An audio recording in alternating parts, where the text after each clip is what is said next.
Hello everyone, welcome to the Redmen TV. It is the build-up show. Liverpool taking on Brighton and Hove Albion all at the same time. Chris Pajak and John Mason join me in the studio to count out to this one.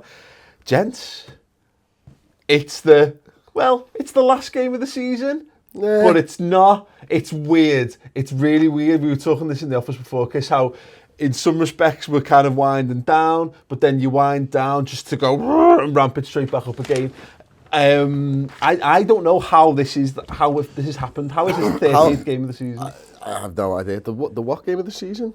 38th. 38th, yeah. I don't know how it happened, Paul. It's probably there's been 37 before it in the Premier League, and this just happens to be the next one. That's all I was looking for. Why didn't I think this through? Because there were games that, okay, I mean, as far as the numerical order goes, that's how I needed to rationalise it. That sometimes I think we get to this part of the season and it's a slog. It becomes a real slog, normally because we've got nothing to absolutely zero to play for. Nothing to play for, and we've actually got something to play for in our very last game of the season. How weird is that? Yeah. And how good? Yeah. No, this is the way it should be, really. And that's the thing for me, is that for the first time in a long time, I genuinely do feel like this. I mean, the season flies. We always get to this point and say it's flown, but really, and the thing is, it's not like... I don't think the slog has been anywhere near as hard this time. I think we've tried to make it hard. I think we've probably psychologically told ourselves along the way it's been quite difficult. But I think we're going to look back at the fullness of this season and go, God, what were we complaining about? We were complaining about the fact that we become draw specialists. Yeah, I think we've drawn 12. I think it is. That's nearly a third of our games this season. Yeah. That's amazing. Yeah. And we turn half of them into wins, Be a very different proposition. Yeah. But what it means is we're very difficult to beat. And that's a really good thing, isn't it? You can build on that. Yeah. What a way to go into next season with that behind you. Yeah, I think that's a great point. And the draws is ridiculous. Our draw column sticks out like a sore thumb, but equally our defeat column compared to the teams around us is a real bonus as well, Chris. I think that's a great point, is that we'll come on to what this game means in a moment, but just as a slight tangent, is that you'd rather be in a position where you're looking to turn draws into wins than turn defeats into wins, basically. Yeah, absolutely. And the way Klopp's gone about building this side, and with a fairly light squad that's been able to challenge until the last game of the season, there's no way at the beginning of the season I thought we'd be able to compete in another competition and the Premier League. I just didn't think that was possible with the lads that we had there. And then you get rid of one and you sign one in January as well, so you've not really added to your numbers in any way. And one of your attacking forces has left you, hasn't he, although you've improved your defence. I just didn't think that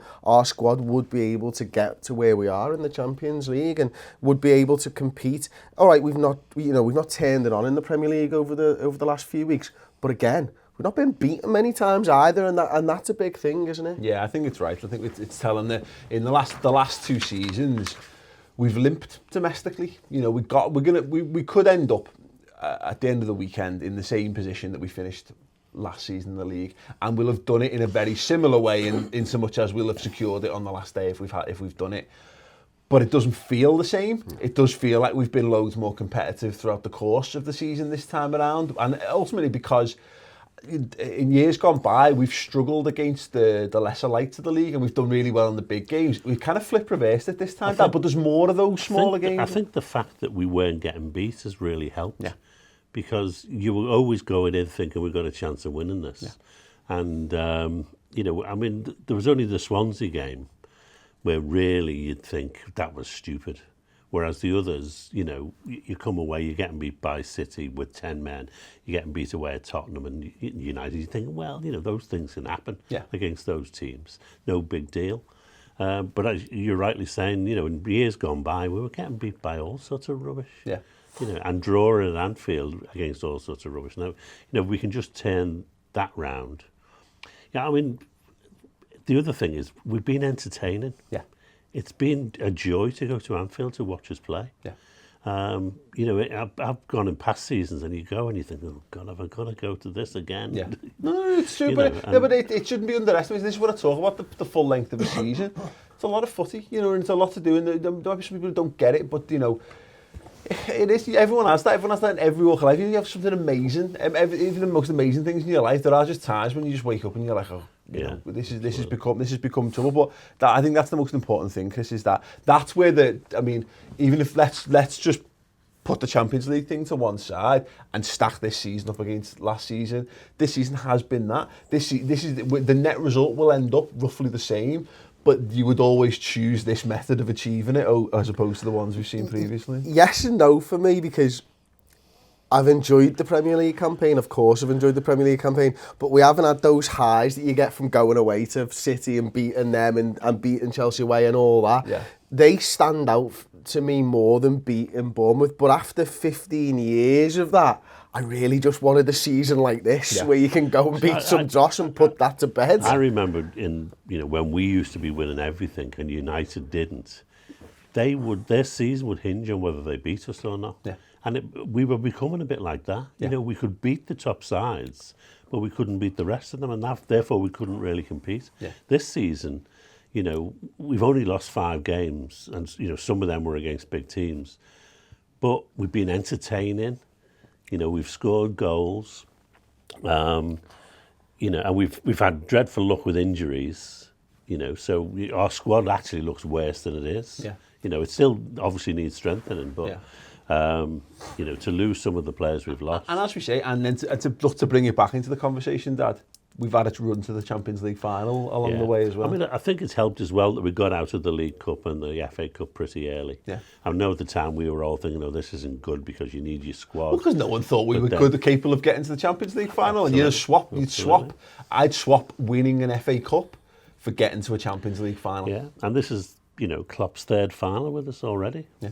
You know, which is amazing. Yeah, no, absolutely. And that, I think that's the thing, is that you've had the highs of the season, we've almost, I mean, it doesn't work like this, but we've sacrificed them in the league, but we've had them in Europe, haven't we? So it's not like we haven't lacked for those amazing moments. You know, again, City twice was one of those things. They're the memories that we'll take with us. And again, hopefully, in 3 weeks' time, when we're judging this season as a whole, we don't have to pick out the isolated moments and think about them. We get to look at the full season, a full successful season, and go, this was the journey. Hopefully we're just talking about one game. Well, yeah. The beauty of this game, Dad, is that Huddersfield Town, our good mate David Wagner, has done us a massive favour here.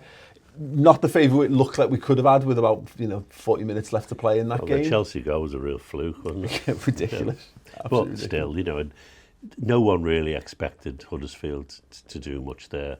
After seeing them at City, I thought there was a big chance that they might be able to hold Chelsea off. And they were unlucky, and they're obviously going to deserve that coach home. Did you hear about that? Yeah. They have coach home so they can have a bevy. Brilliant, yeah, absolutely fantastic. But so they did us proud. I'm sure Klopp gave him a ring and said, thanks very much. Yeah. Well, I was looking at the 2 fixtures that Chelsea had, and I was thinking to myself, well, you got David Wagner there, sound, and then you got Rafa, who's got a point to prove against Chelsea in their fan base as well. Really unlucky last night at Chelsea, by all accounts. They had every chance to have drawn level.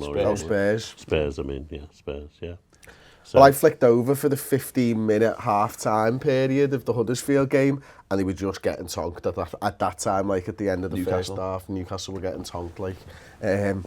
It didn't look good, like they couldn't string a pass together, but yeah, apparently it changed second half. It's mad, isn't it? And the thing, Tom and I did the podcast this week, and we wrote off Huddersfield Chelsea because look, Huddersfield going to Chelsea should have just been able to do that and said it put it on our toes for the last game of the season. So great. I mean, this is the fundamental of what this boils down to, Chris, is that look, it helps. You talk about as far as the percentage of chances of us now finishing the top 4, it's as good as you like. It's almost as good as you're likely to get, particularly given our domestic or Premier League home record this season as well. But this is the point: if Liverpool can't, it remains the same for me. If we can't go and get the job done against Brighton, then fucking hell, good, enjoy the Europa League, boys, because you'll have earned a place in the Europa League if you can't get this result. If they can't get up for a game where Brighton are supposed to be on the beach because they're safe, they're playing for Champions League next season, and they're playing for a place in the Champions League final for 2 weeks, then they're the wrong players, Paul, and they don't deserve to be in the Champions League next season, and they won't deserve to be in the side for the Champions League final. No, it's absolutely true. I had every confidence we'd beat Brighton, so I wasn't particularly worried about it even before the Chelsea game. I thought it doesn't matter if it comes down to us beating Brighton, we'll do that. And I think now there's no reason why we shouldn't just treat it like a game we've got to win, because we need a competitive game. We need to get our, I think we'll do team predictions later, but, I think we'll go out there with at least a very good team, if not our very best. And we'll try and put a nice competitive game. No, I agree, and before the fans. That's the key point, I think, is that this is got so many factors. It is having a full strength team because you want to keep in the rhythm to the best of your ability, because, as you say, what's the point of no point resting people, because they're about to get effectively 2 weeks off. They've had a week for the first time. Well, Klopp described it as being like a year, didn't he? He's so used to not having that gap between games that he's like, great, this is absolutely. I think it was something ridiculous. Like, we played 9 times in 32 days at the business end of the season, and you're going away to Rome in that time and all that, and you're thinking, wow, this squad, with the injuries that we've had, they've gone through the ringer the last month. This week must have felt like a year to them. Klopp's absolutely right, and I don't know what's going to happen with the 2 weeks. There's got to be a behind closed door friendlies or something. I've emailed them and said, listen, lads, if you want a game, like, Redmen TV's here. You know what I mean? We won't be competitive, but we'll chase you for 45. We'll chase you for 45. Well, we would do. So put some cones out in Redmen. Just film it. Yeah. Well, to be fair, they'd have more luck if we put those free kick dummies out. They probably get more movement after 10 minutes. Like, yeah. Yeah. I think the only downside to us playing our best side is that every time there's a tackle, we'll all go, ooh. The other thing as well, it's a send-off for the lads. The atmosphere is going to be brilliant this weekend. I can't wait to get in there. It's recognition for what they've done. It's not just going to be a thanks for the season, lads. It's going to be a really... Well, we said they're going to be walking around, and there's going to be a couple of songs that are belting out, and it's going to be different to seasons gone by, isn't Exactly. We were talking about this again on the podcast, and how we've had these laps of appreciation in the past, and they tend to be, Liverpool, we tend to be pretty good with them. They tend to be pretty well attended, but that's going to be the best part of 54,000 people sticking around at the end of the game, regardless of result. Helped massively if we just get it done, because we were talking about, they've been planning stuff, the content for the next few weeks, and it's hard. You can do it to a point, but this is the last. It's just in the way. This is the last game that's in the way of what you want. Liverpool should have top 4 qualification boxed off. We deserve it for how we've played and what we've done, the great stuff that we've done this season. As you say, if we don't do it, we won't have deserved it. But this is what it is. We've played for the right for this to be in our hands. Yes, it would have been lovely if it was sewn up 2 weeks ago, 3 weeks ago, whatever. I agree. I think that, good to have a competitive game, good to have a game with a reason for everyone to turn up, good to have a little bit of an ability to have a bit of pomp and circumstance around it to give everyone the send-off they required. If it was a dead rubber, there's a chance that people don't attend it as well, but maybe the fans don't get up for it. There's still a prize to be played for in this. Go win the game. Take the 3 points, book your place in the Champions League final, get a massive send-off from a chock at Anfield, and then, listen, let the preparations begin. I'll be so hungover on Sunday from Saturday, but I'm still going to sing. Sad. Interesting that you should mention that. Tremendously segued, Mr. Pager. We are live in the great city of Liverpool this Saturday night, the night before the match, in sound on Duke Street. Come down, tickets are available now. We don't do things in half measures on this channel. You should know this by now. Chris has already given you a little taste of what kind of condition he's going to be in. If you want to come down and hang out with us, here's a little vibe, a little taster of what the event's going to look like. In Berlin.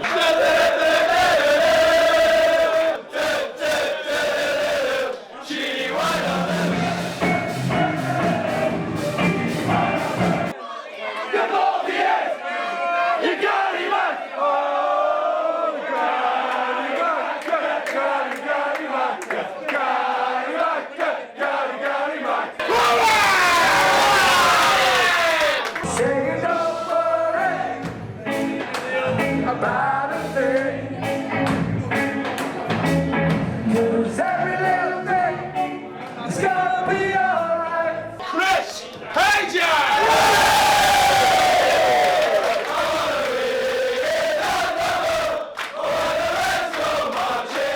There you go. Come down and see the tickets. The link will be available in the video info underneath. If you want to as well, you can go to the Redmen TV shop.bigcartel.com. Tickets are there, or there's a pinned tweet on @the_Redmen TV on Twitter. It's going to be amazing. Come and celebrate the end of the season. Come and give us a send-off. Come and give the boys a send-off. Then go to the match, enjoy it, and then, as I say, yeah, let's get prepared for a Champions League final. Amazing. Absolutely amazing times. Come and get involved. Jen, should we have a look at what you've got as far as your preferred 11s go?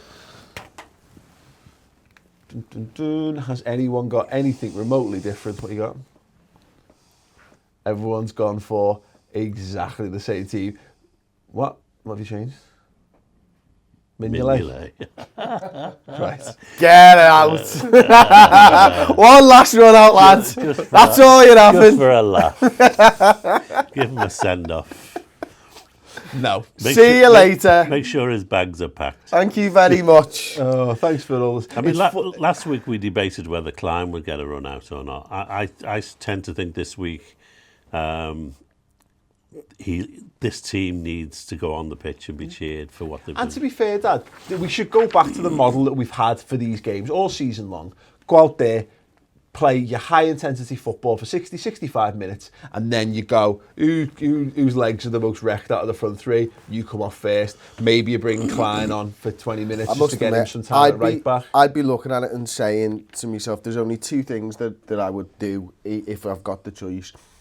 Maybe if you're up at half-time, I'm bringing Klein on at half-time, and I'm maybe bringing Lallana on at half-time as well, because there is an advantage to having Lallana have some decent minutes in his legs. I think that's the other factor, that rather than bringing people off who are tired, you may be bringing on people who need time on the pitch, like Lallana. I think Danny Ings probably needs a bit more time if we can get it for him. It's an interesting one. I think maybe. We'll get a little hint, I think, at a precursory hint that it can be changed, of course, of what the thinking is. You know, if Solanke gets that nod, then he's first sub almost. Yeah, exactly. And similarly, you know, obviously the flip reverse for Ings as well. But no, interesting stuff. And you know, you're right. I think that we know what our best team is now, and it's determined by the players that are fit and available. Unfortunately, there's no one there who you think. I've seen a few people saying off the back of the Roma game that they'd rather see Klein play in the final than Trent.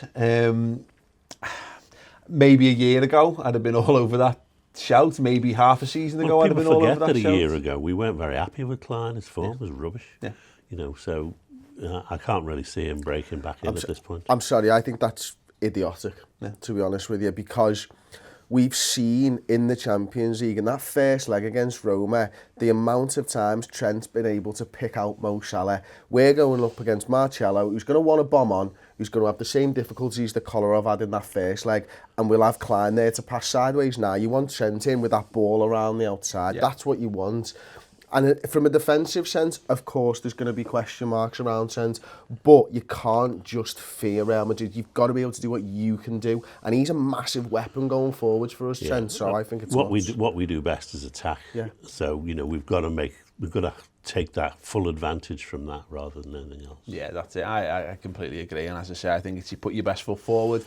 You maybe and you see who's fit and available, and as you say, there's probably at least one behind closed doors game going to happen between now and the final anyway. I think things bode well. Obviously, we get to preview a Champions League final. Oh, God, we've been doing this for 10 years. 10 years since it was like me and Chris stood outside a Liverpool club shop in Williamson Square trying to interview random people, and it was rubbish and it never worked. And then we've gone through Roy Hodgson and Hickson Gillette and everything in between. And so we get to finish a season hopefully on a high.